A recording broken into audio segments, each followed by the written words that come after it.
خطرناکترین منطقه آبی دنیا چند روز دیگه برمودا نیست، شده تنگه هرمز. توی ویدیوی قبلی راجع به منافع آمریکا و پرستیژ یا ایمیج آمریکا صحبت کردیم. الان با این روی کرد می‌خوایم ببینیم که تصمیم ترامپ و تیمش راجع به تنگه هرمز چیه. ببینید مشخصاً قدرت نظامی آمریکا حتما یاری میکنه که توی یه زمان خیلی خیلی کوتاه، مثلا 1 یا 2 هفته اول جنگ، تمام منطقه رو تصرف کنن. اما اینجا به نظر میسه ترامپ داره یک شطرنج سه‌بعدی انجام میده برای اینکه بتونه ایمیج و اهداف آمریکا رو دنبال کنه. اولین قسمت این شطرنج چینه. چین حدوداً روزی 5.4 میلیون بشکه نفت از منطقه خاورمیانه وارد میکنه، یه بخش زیادیش حدوداً 1 میلیون تا 2 میلیون از خود ایران، و وقتی این تنگه بسته بمونه توی فشار شدید قرار میگیره. پس اینجا ترامپ اولین قدم همراهی چین رو داره، همونجوری که توی شورای امنیت هم رأی ممتنع دادن و مواضع خیلی شدیدی هم نگرفتن. در مورد اروپا داستان پیچیده‌تره، چون هم بحث منافع اقتصادیشون هست و هم ناتو. اروپا اگه این تنگه بسته بمونه، یه تورمی حدوداً معادل کرونا رو تحمل خواهد کرد و یک رکود، و به شدت این براش کابوسه. در این مورد بسیار نگرانن. اصلا یه دلیل اینکه نمیخواستن جنگ بشن همین.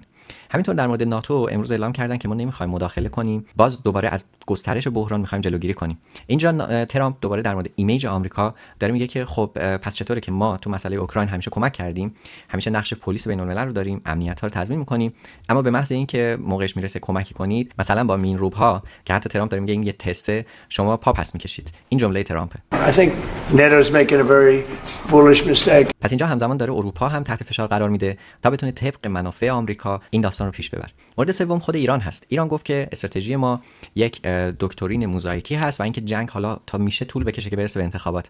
اینجا با بسته موندن تنگه هرمز، ایران به شدت توی فشار اقتصادی قرار میگیره، نمیتونه هزینه نیروی سرکوب، نیروی نظامی و موشک‌هاشو تامین کنه. و اینجا ترامپ از این حرکت ایران بسته نگه داشتن تنگه هرمز به عنوان خودکشی یاد میکنه، چون دقیقاً دوباره خود ایران هم نمیتونه بفروشه. پس همونجور که میبینید به این سادگی نیست که الان ترامپ فقط دستور بده که با نهایت فشار تنگه هرمز باز بشه، همه چی به نفع بقیه بشه و اینجا منافع آمریکا زیر سوال بره. این یه درسی هم برای سیاستمدارای ما آینده داره که همیشه آپشن های زیادی داشته باشیم و همزمان با رویکرد ایران اول، همونجور که از دید ترامپ آمریکا اول داره پیش میره، ما به دنیا نگاه کنیم. در نهایت یک خبر خوب این داستان داره، اینکه خب گسترش این دایره بحران باعث احتمالاً دخالت ناتو میشه و جنگ زودتر جمع میشه. از طرفی توی بحث جزیره خارک هم دیدیم که ترامپ و نیروی نظامی آمریکا نیومدن کل اون جزیره با خاک یکسان کنن، الان فقط اهداف نظامی و تهاجمی رو اونجا از بین بردن با نقطه زنی، و این نشون میده که اگه جنگ به زودی تموم بشه و این رژیم ساقط بشه، این زیرساخت‌های نفتی همچنان برقرار خواهند بود و ما زودتر میتونیم به مدار توسعه برگردیم.